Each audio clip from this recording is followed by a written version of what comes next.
Ang kapal naman ng mukha nito na magsasabing nakakadiri or luod, ew. Magluto po tayo nito. I-grill ko sana kaso i-ano ko na lang siya sa oven. I-oven ko na lang po ito. So lutuin ko po siya mga darling, no? Kasi nga, ay nako. Sabi ko kay Tami, gusto kong kumain ng red lobster. At saka sabi niya, ay meron naman akong nabili dyan. Ang mahal pala nito. Wala, ay. So ngayon, i-cut ko lang po ito siya. Hindi ko, ganito talaga yung mag-ano dito mga loves. Pero i-open ko lang to, no? Para mag-pop up siya. Pero yun. Yun.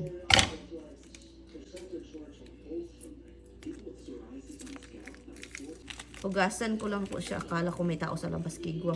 Halaman ko pala mahangin kasi sa labas. So yun siya. Bakit iba-iba ang kulay? Hindi po natin alam kung bakit. Bakit ito siya is itim. Ang ita is parang may pagka-pinkish. So yun, hugasan ko lang po ito, no? So doon sana ito sa labas lulutuin kaso mahangin, no? Mag-ano sana ako ng charcoal kaso mahangin mga lab. So dito na lang. Ganito na lang, sa oven na lang natin siya lulutuin. Madali yan siya maluto. Yun, pabayaan natin. Gusto kong umalis din. Gusto kong magpunta sa ano tawag nito sa tindahan para bibili ng extra tawag nito, pananim kasi nga wala akong talong. Gusto kong ano pa ng talong ba. Kaso parang hindi na. Gulay sana yung bilhin ko. Bukas na lang ako lalabas. Dalawang maliit na lobster. Yun yung ating lunch. Lunch naman mga darling, no? Kasi nga, ano ng oras? Hala, nakalimutan kong patayan. Hindi talaga ganito dapat ang dapat siya. Iba yung pagkat kaso, ito yung naanuhan ko. Ito lang yung madali para sa akin, pero ang hirap kainin kapag ganito. Tika muna ko.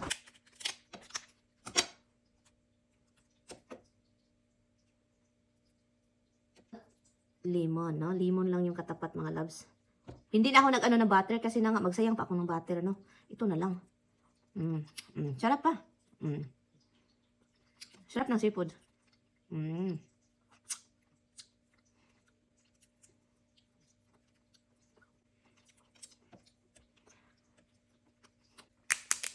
Lunato bi putlon bi kay murag lisod kaayo. Lisod kaayo siya kauno, no? Lisod kaayo siya kuanon kay daghan kay siya shell. Baga pud gamay.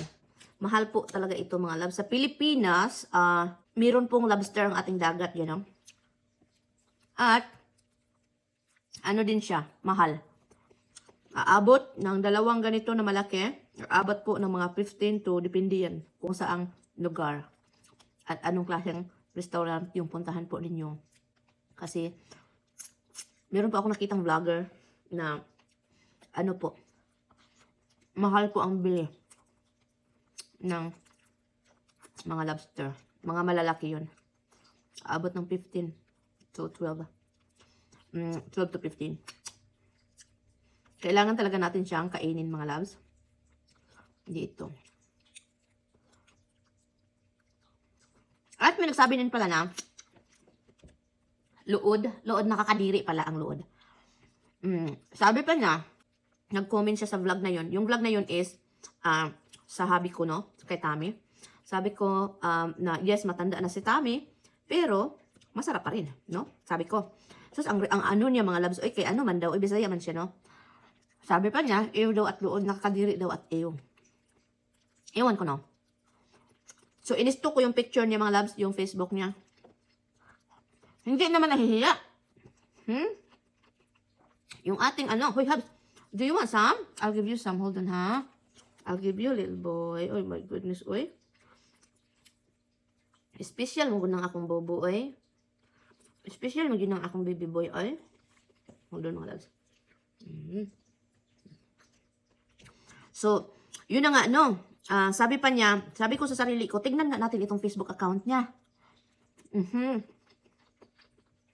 I-stalk ko nga itong babaeng ito. Sus, mga loves. Kayo nang bahala. Dapat na wala man tayong karapatan. Iyo at luod daw, nakakadiri daw yung asawa ko. Or baka ako yung sinabihan niya nakakadiri. Kasi, sumimot ako sa ilok kilikili ng asawa ko. Alam nyo, yung kilikili ng asawa ko kahit hindi siya naliligo, nanigarilyo yan ha, mabango talaga yung kilikili niya. Yun ha, hindi ito sa pag ano, mabango ang kilikili ng asawa ko, promise. Yun talaga yung part ng katawan niya na sobra kong haluk-halukan din ako na pirmi. Ang ilahang kilikili. Kasi, mabango. Mabango talaga. At alam nyo ba, nakita ko yung picture niya. Tita. Sabi ko, sarili ko. Ang kapal naman ng mukha nito, na magsasabing nakakadiri or luod, iyo. No? Manggod, paminsan ba? Mag-ano tayo, eh? Ano tayo ba? Magsab, hala, eh? Pangit man ang ginawa ni Inday Mirian, pero wag na lang akong mag-comment ba? Kung napapangitan kayo sa aking mga pinagagawa sa buhay, wag na lang kayong mag-comment, good. Kasi nga, baka ma-stalk pa yung Facebook niyo, makita yung mga ebidensya doon ng mga mukha din ninyo, no? Di ba? Sarap pa yung kain ko dito. Di ba? Tilukin, mga loves. Ang tamis. Ang tamis, hindi kinain ng pusa. Hindi nagustuhan. May laman yung ikog. Kahit sobrang liit yung ikog niya, may laman yung ikog. Grabe. Tumitingin ako sa labas. Baka may ano. Tao ba? Hindi natin alam. Tayo lang dito. May tao pala. Diba? Dapat alerto. At may nagsasabi din mga loves na hindi ko daw sabihin kung wala si Tami dito, ganon. Hindi naman din basta-basta makapasok dito sa bahay. No? Kasi kung papasok po siya, alkansi kayo siya mga loves. Kung musulod siya diris balay, unya ulay pananghid, alkansi kayo siya. Basta ang ako lang ika-istorya, alkansi kayo siya siyang buhaton. Kaya wag din siya kabalo kung unsay mo, kung ano yung dadat na niya dito. Nagdiskusyon kami ni Tami niyan. Kasi sabi pa ni Tami, gagawin ko daw yung sarili ko para daw maprotektahan ako yung sarili ko. At kung meron ka mang gano'n na tao, dahil pumasok sa bahay mo, kunin ko daw yung malalaki kong gano'n. And then, meron man mga malalaki. So, kunin ko daw yun. Sabi ko sa kanya, di ba Han, sabi ng Bible, ano kasi yan si Tami, alam niya yung mga ano ba. Sa bata pa yan kasi siya, nag-ano siya sa Katoliko. Kung protektahan mo yung sarili mo, kasi pumasok, andyan yun yung magawa mo, hindi wala na tayong magawa. Sabi ko, masaya ba yung Panginoon yan? Yun yung tanong na hindi namin talaga masagot-sagot. No? Masaya ba ang Panginoon kung mayroong papasok sa bahay ninyo at protektahan mo yung sarili mo, and then dahil sa pagprotekta sa sarili mo, meron kang na tao, ganun. So, yun lang yung isa na talagang parang hindi ko magawa. Na magtago na ako. Tatakbo na lang ako sa labas.